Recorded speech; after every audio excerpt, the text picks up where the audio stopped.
नमस्कार दोस्तों, मैं रोहित मौर्य आप सभी का स्वागत करता हूं आपके अपने यूट्यूब चैनल विन वे इंस्टीट्यूट पर।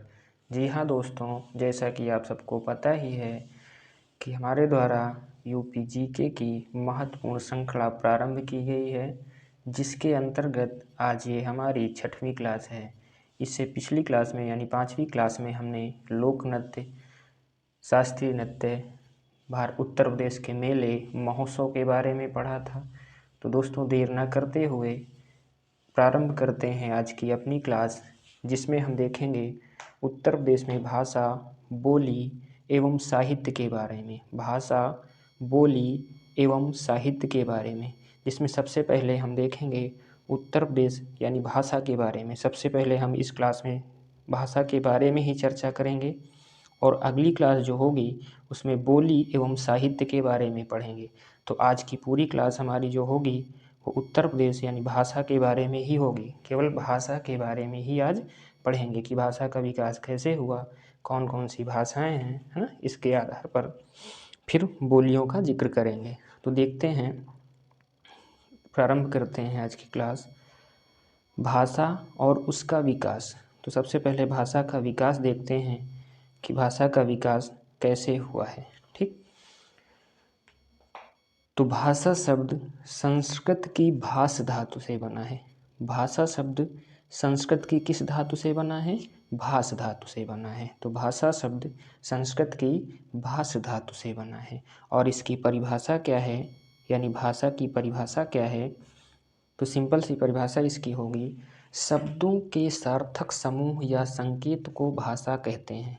यानी शब्दों के सार्थक समूह या संकेत को भाषा कहते हैं। क्या कहते हैं? शब्दों के सार्थक समूह या संकेत को भाषा कहते हैं। और उसके बाद एक राइटर हैं पंडित कामता प्रसाद गुरु के अनुसार, पंडित कामता प्रसाद गुरु के अनुसार भाषा वह साधन है जिसके द्वारा मनुष्य अपने विचार दूसरों पर भली भांति प्रकट कर सकता है और दूसरों के विचार स्वयं समझ सकता है। यानी कहने का मतलब है कि मनुष्य अपने विचार दूसरों पर भली भांति प्रकट कर सकता है और दूसरों के विचार स्वयं समझ सकता है। तो ये क्या है?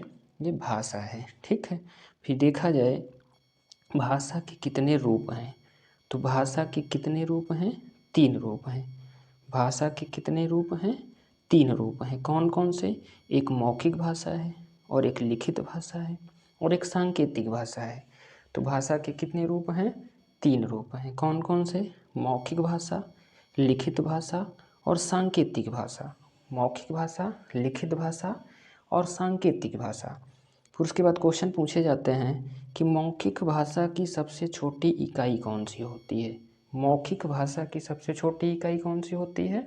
वो ध्वनि होती है। मौखिक भाषा की सबसे छोटी इकाई क्या होती है? ध्वनि होती है।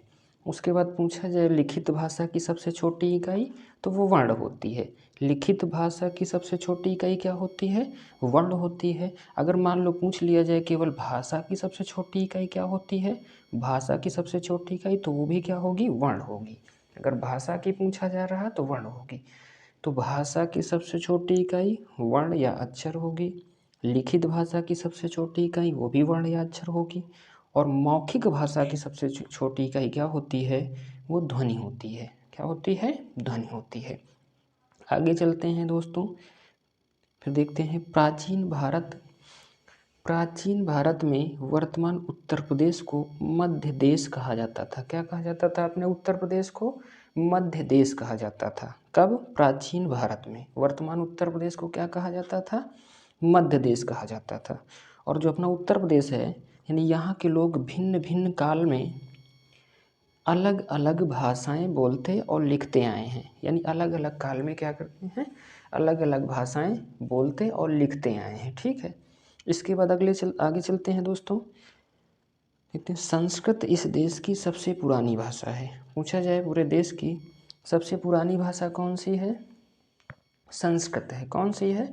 संस्कृत है, जिसका प्रयोग हजारों वर्ष पहले लोग करते थे। यानी संस्कृत इस देश की क्या है? सबसे पुरानी भाषा है, जिसका प्रयोग हजारों वर्ष पहले लोग करते थे, है ना। हजारों वर्ष पहले लोग करते थे। आगे चलते हैं फिर दोस्तों देखते हैं फिर अगला पॉइंट है संस्कृत का प्राचीनतम रूप विश्व के प्रथम ग्रंथ ऋग्वेद में मिलता है ना। यानी संस्कृत का प्राचीनतम रूप विश्व के किस ग्रंथ में मिलता है? ऋग्वेद में मिलता है। किस में मिलता है? ऋग्वेद में मिलता है। प्राचीनतम रूप विश्व के प्रथम ग्रंथ ऋग्वेद में। तो पूछा जा सकता है कि संस्कृत भाषा का प्राचीनतम रूप किस ग्रंथ में मिलता है? तो ऋग्वेद में मिलता है। किस में मिलता है? ऋग्वेद में मिलता है। संस्कृत भाषा को आर्य भाषा या देव भाषा भी कहते हैं। क्या कहते हैं? संस्कृत भाषा को आर्य भाषा या देव भाषा भी कहते हैं। आर्य भाषा या देव भाषा भी कहते हैं। और संस्कृत भाषा लगभग 3500 वर्ष पुरानी है। लगभग कितने वर्ष पुरानी है? 3500 वर्ष पुरानी है। कितनी है? 3500 वर्ष पुरानी है।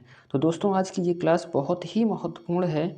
इसको ज़्यादा से ज़्यादा लाइक करना और अपने दोस्तों को ज़्यादा से ज़्यादा शेयर करना, क्योंकि यहाँ से एक क्वेश्चन तो बनना फिक्स है कि चाहे वो जो भी एग्ज़ाम हो, यूपीपी हो, वीडियो हो, वीपीओ हो, आरओ हो या अन्य राज्य स्तरीय परीक्षाएं जो भी हैं, उन सब परीक्षाओं में एक क्वेश्चन यहाँ से 100% आने वाला है। ठीक है, तो देखते हैं अगला टॉपिक। संस्कृत भाषा के कितने रूप हैं? 2 रूप हैं। संस्कृत भाषा के कितने रूप? 2 रूप हैं। कौन कौन से? एक तो हो जाएगा वैदिक संस्कृत और एक हो जाएगी लौकिक संस्कृत। कौन हो जाएगी? लौकिक संस्कृत। तो वैदिक संस्कृत जो है इसका समय पूछा जाता है, कब से कब तक वैदिक संस्कृत था? तो 1500 ईसा पूर्व से 1000 ईसा पूर्व। 1500 ईसा पूर्व से 1000 ईसा पूर्व वैदिक संस्कृत थी। कौन सी? वैदिक संस्कृत थी। उसके बाद लौकिक संस्कृति, लौकिक संस्कृत 1000 ईसा पूर्व और उसके बाद तक कौन सी थी? लौकिक संस्कृत थी। कौन सी? लौकिक। तो संस्कृत भाषा के कितने रूप हैं? 2 रूप हैं। कौन कौन से? वैदिक संस्कृति और लौकिक संस्कृति। वैदिक संस्कृति और लौकिक संस्कृति 2 हैं। अगले पॉइंट पे चलते हैं। भाषाओं को लिखने के लिए अनेक लिपियां प्रचलित हैं। यानी भाषाओं को लिखने के लिए विभिन्न प्रकार की यानी बहुत सारी लिपियां प्रचलित हैं, जिसमें जैसे देखा जाए सबसे इम्पोर्टेंट बात कि हिंदी, संस्कृत, मराठी और नेपाली। हिंदी, संस्कृत, मराठी और नेपाली। हिंदी, संस्कृत, मराठी, नेपाली पूछा जाता है ये किस लिपि में लिखी जाती हैं? तो ये देवनागरी लिपि में लिखी जाती हैं। किस लिपि में लिखी जाती हैं? देवनागरी रूप में। कौन कौन सी हैं? हिंदी, संस्कृत, मराठी, नेपाली, है ना। ये किस लिपि में लिखी जाती हैं? देवनागरी लिपि में लिखी जाती हैं। किसमें? देवनागरी लिपि में। अब पूछा जाता है कि देवनागरी लिपि का विकास किस लिपि से हुआ है? मोस्ट इम्पॉर्टेंट क्वेश्चन है कि देवनागरी लिपि का विकास किस लिपि से हुआ है? तो किस लिपि से हुआ है? ब्राह्मी लिपि से हुआ है। देवनागरी लिपि का विकास याद रखना दोस्तों, ये बहुत ही महत्वपूर्ण क्वेश्चन है कि ब्राह्मी यानी देवनागरी लिपि का विकास किस लिपि से हुआ है? ब्राह्मी लिपि से हुआ है। ब्राह्मी लिपि से हुआ। पूछा जाए ब्राह्मी लिपि का प्रयोग कौन करता था? तो वैदिक आर्यों ने किया था। किसने? वैदिक आर्यों ने। किसने? वैदिक आर्यों ने किया है। फिर उसके बाद आगे चलते हैं दोस्तों, देखते हैं भाषा परिवार, है ना। भाषा परिवार से यहाँ से भी क्वेश्चन आता है। भाषा परिवार, तो जैसे पूछा जाए भाषा परिवार की परिभाषा सबसे पहले देख लेते हैं कि भाषा परिवार की परिभाषा क्या है। अगर कैसे समझेंगे कि भाषा परिवार क्या है, तो ध्यान से देखते हैं दोस्तों। ऐसी भाषाओं का समूह, ऐसी भाषाओं का समूह जिनका जन्म एक ही मूल भाषा से हुआ हो, भाषा परिवार कहलाता है ना। ऐसी भाषाओं का समूह जिनका जन्म एक ही भाषा से हुआ है, उसे क्या कहते हैं? भाषा परिवार कहते हैं। क्या कहते हैं? भाषा परिवार कहते हैं। विश्व में आज लगभग 3000 भाषाएं हैं। कितनी हैं? लगभग 3000 भाषाएं हैं। पूरे विश्व की बात कर रहे हैं तो कितनी भाषाएं हैं? लगभग 3000 भाषाएं हैं, जिन्हें 12 भाषा परिवारों में समेटा गया। कितनी भाषा परिवारों में?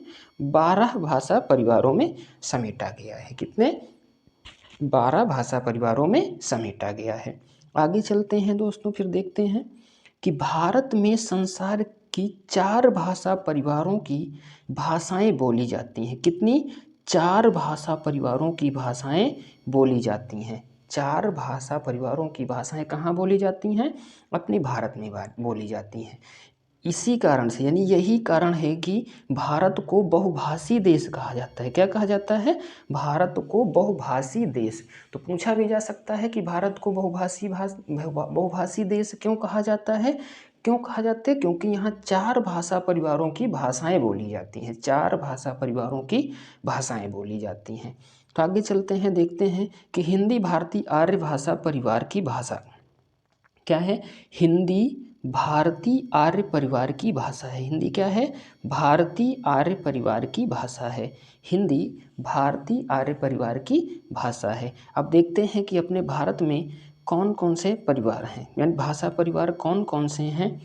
तो देखते हैं, तो सबसे पहला तो है भारोपीय, यानी भाषा परिवार कौन सा है? भारोपीय भाषा परिवार, जिसमें भारत और यूरोप पूरा आता है। कौन? भारत और यूरोप, है ना। ये टोटल कितने % लोग बोलते हैं अपने भारत में भारोपीय भाषा परिवार के अंतर्गत? यानी 73%, यानी 73% लोग बोलते हैं। उसके बाद है द्रविड़ भाषा परिवार। द्रविड़ भाषा परिवार के अंतर्गत मलयालम, कन्नड़, तेलुगु और तमिल, है ना। मलयालम, कन्नड़, तेलुगु और तमिल, और इनको बोलने वाले की संख्या कितनी है? 25% है। पूछी भी जाती हैं कि बताइए द्रविड़ भाषाएं कौन कौन सी हैं? द्रविड़ भाषाएं, या पूछेगा निम्न में से कौन सी द्रविड़ भाषा है, या निम्न में से कौन सी द्रविड़ भाषा नहीं है। तो पहली तो है मलयालम, कन्नड़, तेलुगु और तमिल। यही 2 से क्वेश्चन बहुत ही ज़्यादा पूछे जाते हैं एग्जामों में, है ना, कि भारोपी परिवार जो है इसके बोलने वालों की संख्या भारत में कितनी है? 73% है। कितनी है? 73% है। और द्रविड़ भाषा परिवार के अंतर्गत कौन कौन सी भाषाएं? मलयालम, कन्नड़, तेलुगु और तमिल होती हैं, ठीक है। और उसके बाद फिर देखते हैं चीनी, तिब्बत, वर्मी। कौन सा परिवार है? चीनी, तिब्बत, वर्मी। यानी चीन में जो भाषा, तिब्बत और वर्मा में यानी म्यांमार में जो भाषाएं बोली जाती हैं किसमें? चीनी, तिब्बत और वर्मी परिवार। और वो सब कहाँ पर? अपने भारत में भी बोली जाती हैं। तो भारत में कितने % लोग? 1.3%। कितने % लोग? 1.3% लोग चीनी, तिब्बत, वर्मी परिवार के अंतर्गत जो भाषाएं बोली जाती हैं उसके अंतर्गत आएंगे। उसके बाद चौथा देखते हैं आग्नेय। कौन सा है?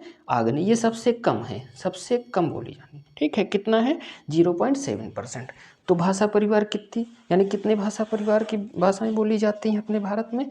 4 है। कौन कौन सी? भारोपीय, द्रविड़, चीनी, तिब्बत, वर्मी और आग्नेय। चीनी, तिब्बत, वर्मी और आग्नेय। आगे चलते हैं दोस्तों, फिर देखते हैं भारतीय आर्य भाषाएं। भारतीय आर्य भाषाएं, भारतीय आर्य भाषाओं के बारे में देखते हैं।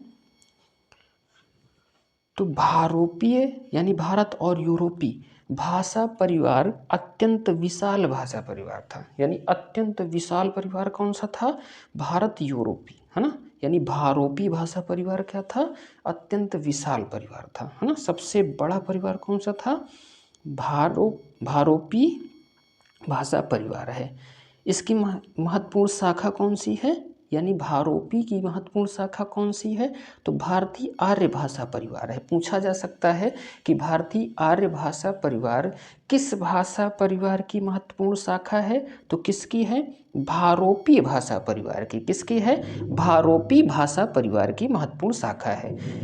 और इस परिवार में, यानी किस परिवार में? भारतीय आर्य भाषा परिवार में। भारतीय आर्य भाषा परिवार में कौन कौन सी भाषाएं बोली जाती हैं? तो कौन कौन सी? एक तो हिंदी है, पंजाबी है, सिंधी है, गुजराती है, मराठी है, असमिया है, उड़िया है, बांग्ला है, कश्मीरी है आदि भाषाएं शामिल हैं। कितनी? कौन कौन सी हैं? हिंदी, पंजाबी, सिंधी, गुजराती, मराठी, असमिया, उड़िया, बांग्ला, कश्मीरी, है ना। ये सभी भाषाएं किस भाषा परिवार के अंतर्गत आती हैं? भारतीय आर्य भाषा परिवार। और भारतीय आर्य भाषा परिवार किसकी शाखा है? भारोपीय भाषा परिवार की। किसकी है? भारोपीय भाषा परिवार। यानी भारोपीय भाषा परिवार की महत्वपूर्ण शाखा भारतीय आर्य भाषा परिवार है। और इसके अंतर्गत कौन कौन सी भाषाएं आती हैं? तो हिंदी, पंजाबी, सिंधी, गुजराती, मराठी, असमिया, उड़िया और बांग्ला और कश्मीरी आदि भाषाएं इसमें शामिल हैं, ठीक है। फिर देखते हैं जो भारतीय आर्य भाषा है, भारतीय आर्य भाषा, इसको 3 कालखंडों में बांटा गया। कितने कालखंडों में? 3 कालखंडों में बांटा गया है। यानी भारतीय आर्य भाषा को कितने कालखंडों में बांटा गया है? 3 कालखंडों में बांटा गया है। एक तो हो जाएगा प्राचीनतम भारतीय आर्य भाषा, एक हो जाएगा मध्यकालीन भारतीय आर्य भाषा और एक हो जाएगी आधुनिक भारतीय आर्य भाषा। कौन सी हो जाएगी? आधुनिक भारतीय आर्य भाषा। तो भारतीय आर्य भाषा को कितने कालखंडों में? 3 कालखंडों में बांटा गया। प्राचीनतम यानी प्राचीन भारतीय आर्य भाषा, ये कब से कब तक थी? 1500 ईसा पूर्व से 500 ईसा पूर्व। 1500 ईसा पूर्व से 500 ईसा पूर्व तक प्राचीन भारतीय आर्य भाषा। और इसके अंतर्गत कौन कौन सी? एक तो वैदिक संस्कृत, अभी बताए ना संस्कृत को 2 भेद, वैदिक संस्कृत और लौकिक संस्कृत, है ना। ये किसके अंतर्गत आती हैं? प्राचीनतम भारतीय आर्य भाषा। तो पूछा जाए प्राचीनतम भारतीय आर्य भाषा कौन कौन सी थी? एक वैदिक संस्कृत और एक लौकिक संस्कृत। कौन सी? वैदिक और लौकिक संस्कृत। वैदिक संस्कृत और लौकिक संस्कृति है। वैदिक संस्कृति और कौन सी है? लौकिक संस्कृति है। उसके बाद आगे चलते हैं दोस्तों, देखते हैं मध्यकालीन आर्य भाषा, है ना। मध्यकालीन भारतीय आर्य भाषा, है ना। कौन सी हो जाएगी? मध्यकालीन भारतीय आर्य भाषा। मध्यकालीन भारतीय आर्य भाषा कौन सी है? तो ये कब से कब तक माना जाता है? 500 ईसा पूर्व से 1000 ईसा पूर्व। कब से कब तक माना जाता है?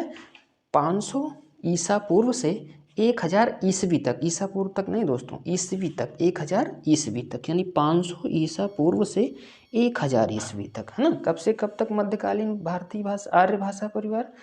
तो इसके अंतर्गत कौन कौन सी आती हैं? एक तो आएगी पाली, आएगी प्राकृत, आएगी अपभ्रंश आती है, अवहट्ट आती है।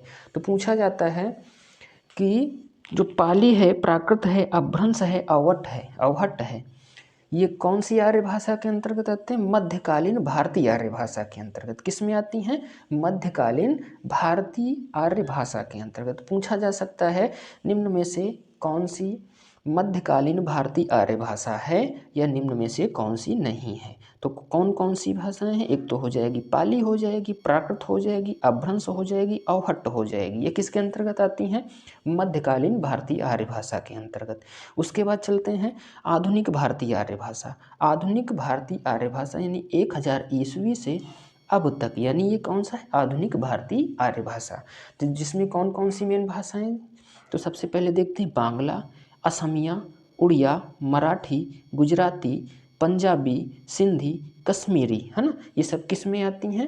आधुनिक भारतीय आर्य भाषा में। किस में आती हैं? आधुनिक भारतीय आर्य भाषा में आती हैं। कौन? बांग्ला है, उड़िया है, असमिया है, मराठी है, गुजराती है, पंजाबी, सिंधी, कश्मीरी, है ना। ये आधुनिक भारतीय आर्य भाषा में आती हैं। ठीक है। उसके बाद आगे देखते हैं दोस्तों, तो भारतीय आर्य भाषा को कितने कालखंडों में बांटा गया? 3 कालखंडों में, है ना। इनको थोड़ा सा ध्यान देना है। ठीक है। आगे चलते हैं दोस्तों, पाली भारत की प्रथम देश भाषा थी।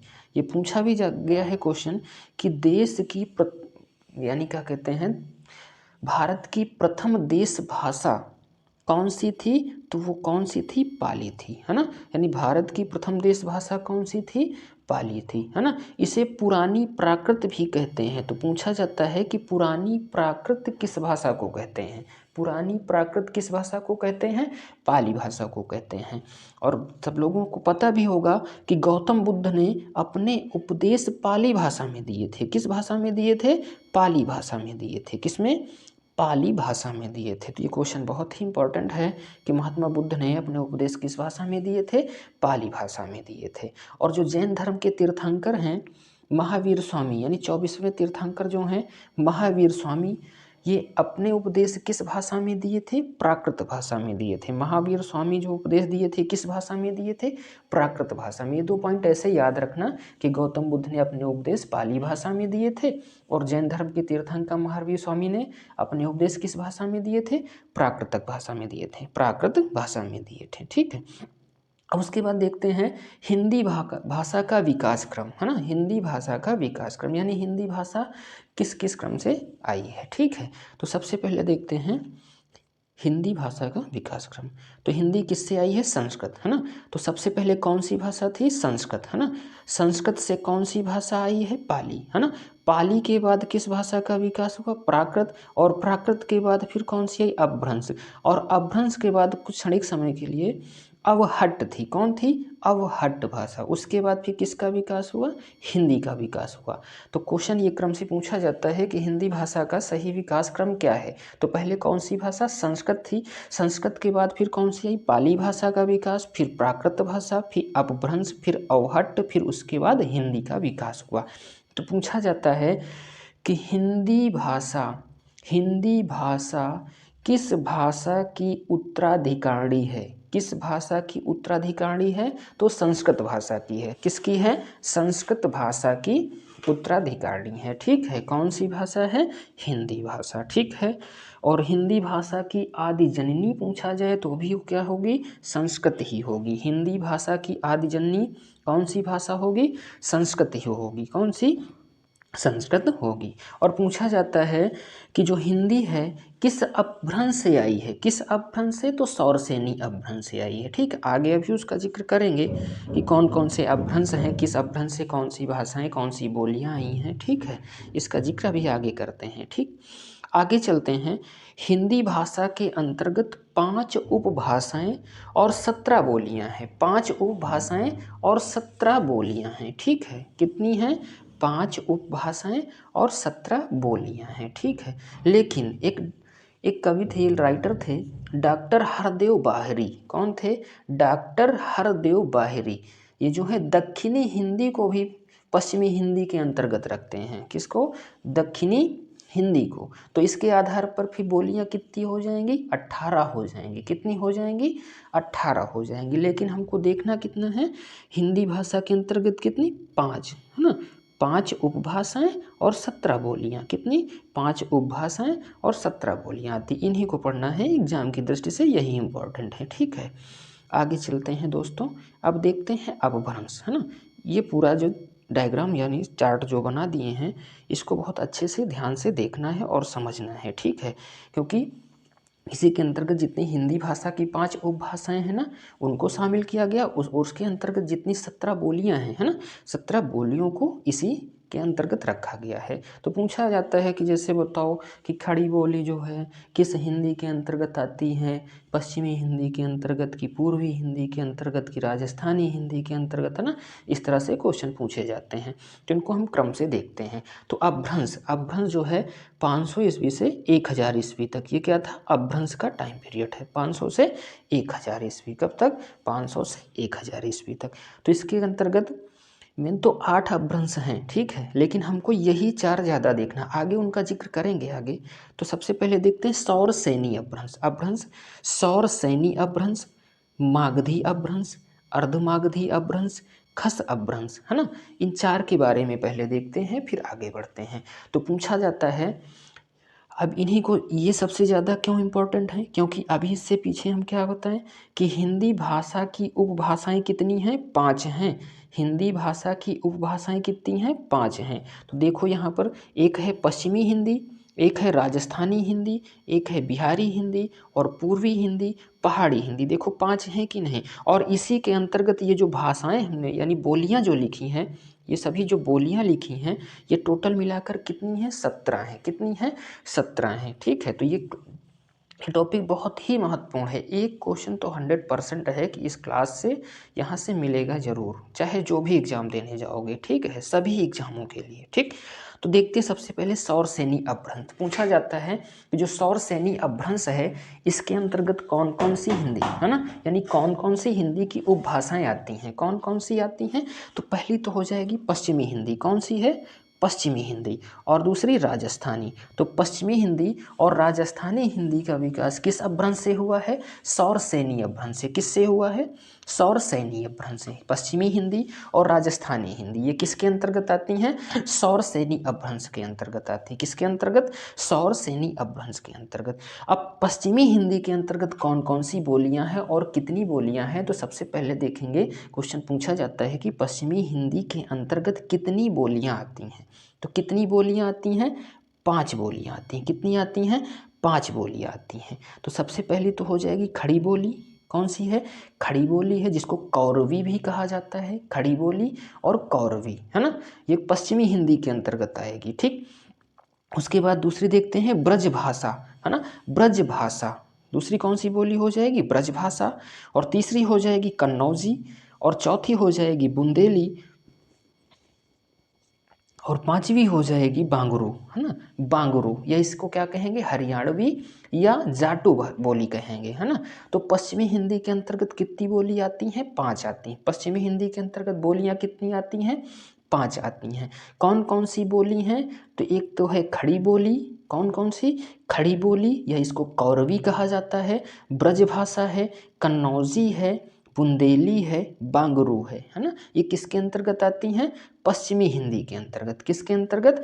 पश्चिमी हिंदी के अंतर्गत। फिर अब देखते हैं सौरसैनी अपभ्रंश के अंतर्गत ही राजस्थानी हिंदी आती है। तो राजस्थानी हिंदी के अंतर्गत कितनी बोलियां आती हैं ना? राजस्थानी हिंदी के अंतर्गत कितनी बोलियां आती हैं? तो राजस्थान क्षेत्र में ही बोली जाएंगे। तो इसके अंतर्गत राजस्थान को 4 पार्ट में डिवाइड किया गया है। कौन कौन सा? एक तो हो जाएगी पूर्वी राजस्थानी, जो है ये बोली कौन सी? पूर्वी राजस्थानी बोली, पश्चिमी राजस्थानी बोली, उत्तरी राजस्थानी बोली और दक्षिणी राजस्थानी बोली। ठीक है। अब पूर्वी राजस्थानी के अंतर्गत कौन सी बोली आती है?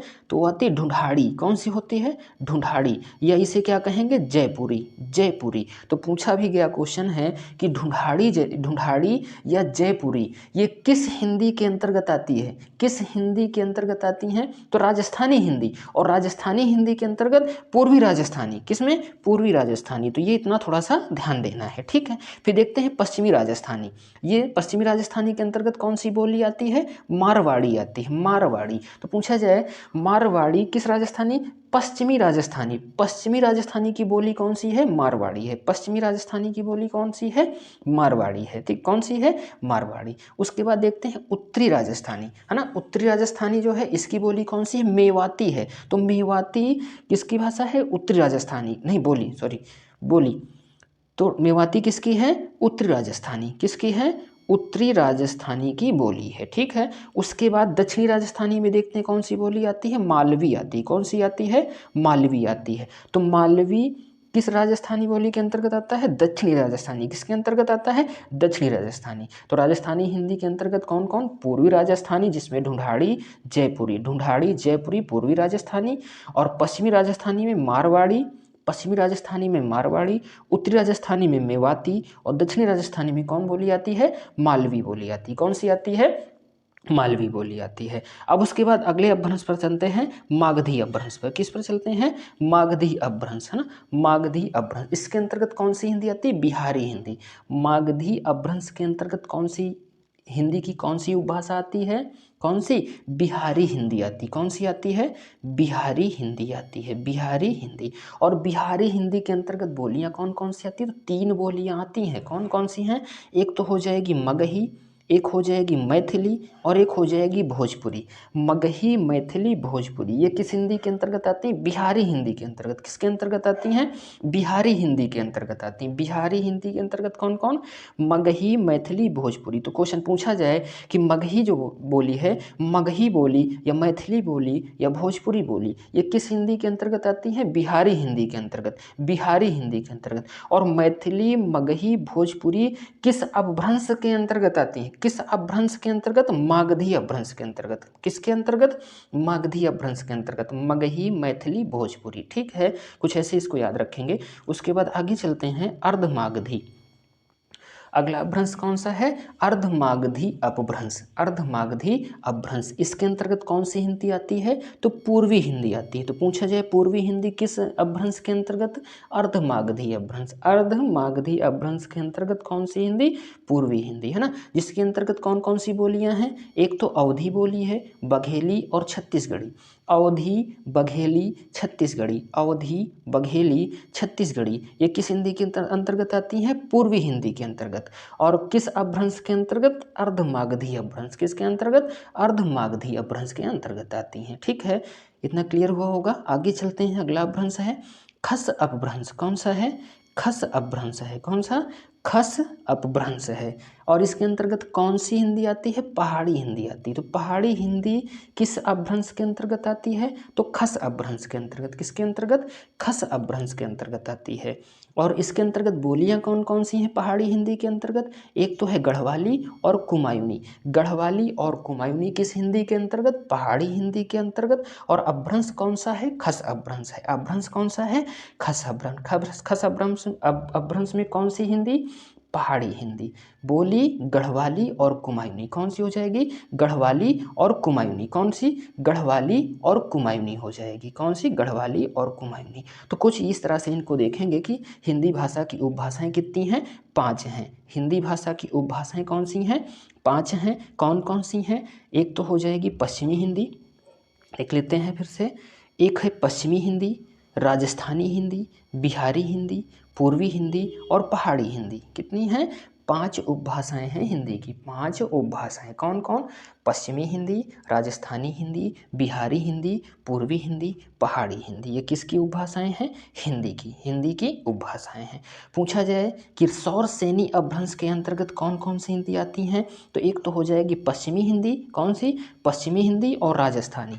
पश्चिमी हिंदी और राजस्थानी किसके अंतर्गत? सौर सेनी अपभ्रंश के अंतर्गत। किसके अंतर्गत आती हैं? सौर सेनी अपभ्रंश के अंतर्गत आती हैं। ठीक है, कौन कौन? पश्चिमी और राजस्थानी। पश्चिमी और राजस्थानी। तो पश्चिमी हिंदी के अंतर्गत कितनी बोलियां आती हैं? 5 बोलियां आती। कितनी आती हैं? 5 आती हैं। एक तो हो जाएगी खड़ी बोली, यानी इसको कौरवी भी कहा जाता है। और दूसरी हो जाएगी ब्रजभाषा। और तीसरी हो जाएगी कन्नौजी। और चौथी हो जाएगी बुंदेली और बांगरू। कौन कौन? खड़ी बोली, ब्रजभाषा, कन्नौजी, बुंदेली, बांगरू। बांगरू को ही हरियाणवी या जाटू बोली कहेंगे। हरियाणवी या जाटू। ठीक है।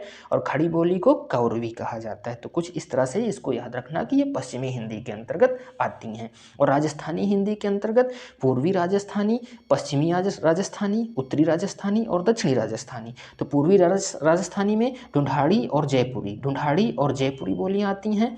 और पश्चिमी राजस्थानी में मारवाड़ी आती है। तो मारवाड़ी किसके अंतर्गत? पश्चिमी राजस्थानी के अंतर्गत। और उत्तरी राजस्थानी के अंतर्गत मेवाती। तो मेवाती इसके अंतर्गत आती हैं? उत्तरी राजस्थानी के अंतर्गत। ठीक है, आगे देखते हैं। फिर दक्षिणी राजस्थानी के अंतर्गत कौन सी बोली आती है? मालवी आती। कौन सी है? मालवी आती है, मालवी। फिर मागधी अपभ्रंश के अंतर्गत कौन सी हिंदी आती है? बिहारी हिंदी। मागधी के अंतर्गत बिहारी हिंदी। बिहारी हिंदी के अंतर्गत बोलियां कितनी हैं? 3। बिहारी हिंदी के अंतर्गत 3 बोलियां कौन कौन सी हैं? मगही, मैथिली, भोजपुरी। मगही, मैथिली, भोजपुरी। मगही, मैथिली, भोजपुरी। मगही, मैथिली, भोजपुरी। ये किसके अंतर्गत? बिहारी हिंदी के अंतर्गत। ठीक है, इस तरह से 2-3 बार बोलेंगे और वीडियो को 2-3 बार देखेंगे तो क्लियर हो जाएंगी, है ना। इनको रटना नहीं पड़ेगा। ठीक, अगला है अर्धमागधी। अर्धमागधी जो अपभ्रंश है, इसके अंतर्गत कौन सी हिंदी आती है? पूर्वी हिंदी आती है। पूर्वी हिंदी कौन कौन सी इसके अंतर्गत बोलियां हैं? अवधी, बघेली, छत्तीसगढ़ी। पूछा जाता है अवधी, बघेली और छत्तीसगढ़ी जो बोलियां हैं ये किस हिंदी के अंतर्गत आती हैं? पूर्वी हिंदी के अंतर्गत। किसके अंतर्गत आती हैं? पूर्वी हिंदी के अंतर्गत आती हैं। ठीक है, फिर खस अपभ्रंश के अंतर्गत कौन सी हिंदी? पहाड़ी हिंदी। और पहाड़ी हिंदी के अंतर्गत कौन कौन सी बोलियां आती हैं? गढ़वाली और कुमायूनी। गढ़वाली और कुमायूनी बोलियां आती हैं। ठीक है, आशा करते हैं दोस्तों इतना बहुत ही अच्छे से क्लियर हो गया होगा, है ना। 2-3 बार वीडियो को देखना और इनको नोट डाउन भी कर लेना बहुत अच्छे से। ठीक है, यहाँ से क्वेश्चन 100% है, मिलेगा ही मिलेगा। ठीक, आगे चलते हैं दोस्तों, देखते हैं। एक केकय अपभ्रंश है। ठीक है, केकय अपभ्रंश और टक अपभ्रंश, ब्राचण अपभ्रंश, महाराष्ट्रीय अपभ्रंश। ठीक है, ये थोड़ा सा पूछे जाते हैं, ज़्यादा इंपॉर्टेंट नहीं है, फिर भी देख लेते हैं। केकय अपभ्रंश के अंतर्गत कौन सी बोली आती है? लहंदा आती। लहंदा। और टक के अंतर्गत पंजाबी। कौन सी आती है? पंजाबी। पूछा जाता है पंजाबी किसके अंतर्गत? टक अपभ्रंश के अंतर्गत। टक अपभ्रंश के। और सिंधी किस अपभ्रंश के अंतर्गत आती है? ब्राचण अपभ्रंश, है ना। सिंधी जो है ब्राचण अपभ्रंश के अंतर्गत आती है। महाराष्ट्रीय अपभ्रंश के अंतर्गत कौन आती है? मराठी, महाराष्ट्री, सिंधी, ब्राचण, पंजाबी, टक अपभ्रंश, लहंदा, केकय अपभ्रंश। ठीक है, केकय अपभ्रंश, है ना। अब थोड़ा सा देख लेते हैं उत्तर प्रदेश की राजभाषा के बारे में, है ना। उत्तर प्रदेश की राजभाषा। ठीक, उत्तर प्रदेश की राजभाषा। ठीक, तो सबसे पहले उत्तर प्रदेश में देवनागरी लिपि में लिखित हिंदी को अक्टूबर 1947 में, कब? अक्टूबर 1947 में राजभाषा घोषित किया गया। ये इंपॉर्टेंट क्वेश्चन है कि जो हिंदी है ये उत्तर प्रदेश की राजभाषा कब घोषित किया गया था? इसको अक्टूबर 1947 में। कब? अक्टूबर 1947 में। उत्तर प्रदेश की राजभाषा कौन सी है? हिंदी है। कौन सी है? हिंदी है। ठीक है। किस लिपि में लिखी है? देवनागरी लिपि में लिखी। ठीक है।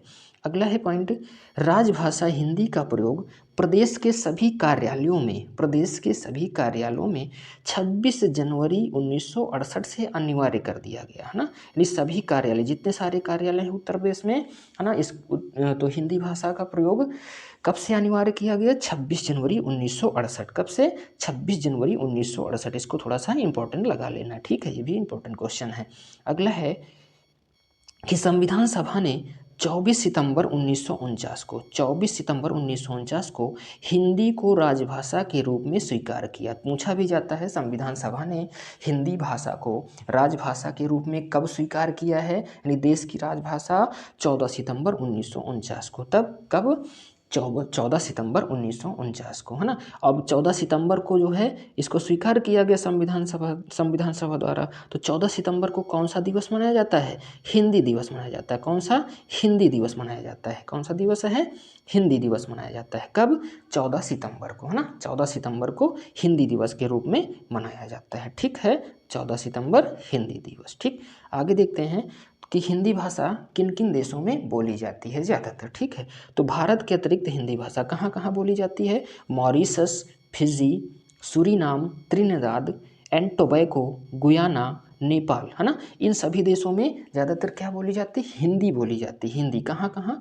मॉरिशस, फिजी, सूरीनाम, त्रिनिदाद एवं टोबैको, गुयाना, नेपाल, है ना। इन सब में क्या बोली जाती है? यानी भारत के अलावा इन सब देशों में भी क्या है? हिंदी भाषा बोली जाती है। हिंदी भाषा बोली जाती है। ठीक है, अब देखते हैं कि उत्तर प्रदेश जो है, उत्तर प्रदेश की सेकंड राजभाषा कौन सी है? उर्दू है। कौन सी है? उर्दू है ना। प्रथम तो कौन सी है? हिंदी हो जाएगी, जिसको कब घोषित किया गया? अक्टूबर 1947 में घोषित किया गया। और जब उर्दू सेकंड राजभाषा है तो इसको कब? 1989 में, 1989 में सेकंड राजभाषा का दर्जा दिया गया। किसको? उर्दू भाषा को। किसको? उर्दू भाषा को। उर्दू भाषा को।